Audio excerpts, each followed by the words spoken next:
Hiya, this is David from GSL Energy. Today, I'll introduce you to one of our hot-selling products in Europe, our all-in-one 261 kWh liquid cooling battery energy storage cabinet.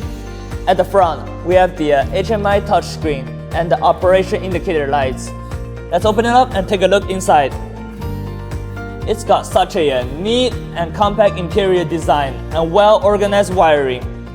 Each of the battery packs here has an energy capacity of 52.25 kWh, and within each battery packs is 52 units of 314 ampere-hour battery cells.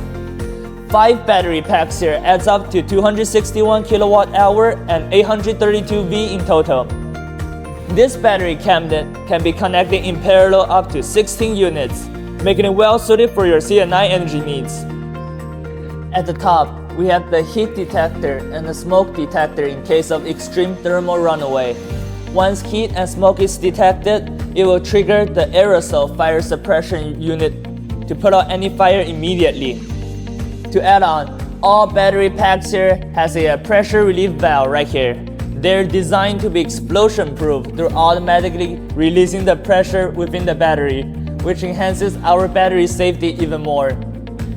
This orange-looking thing is the MSD, which is a high-voltage safety switch used to cut power to protect the technicians during maintenance. Below the battery packs is the control box that controls and manages the charge and discharging of the entire battery cluster. The main control system of our self-developed BMS is also integrated inside.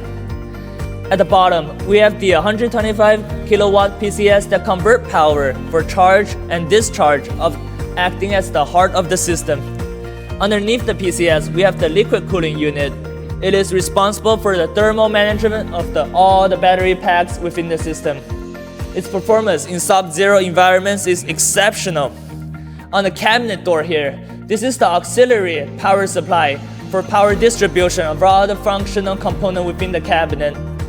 Below it, we have our self-developed EMS acting as the brain of the system. And to the right is the dehumidifier to maintain humidity level. With everything being said, this is the legit one you should be getting for your C&I projects. That's it for now. Thanks for watching.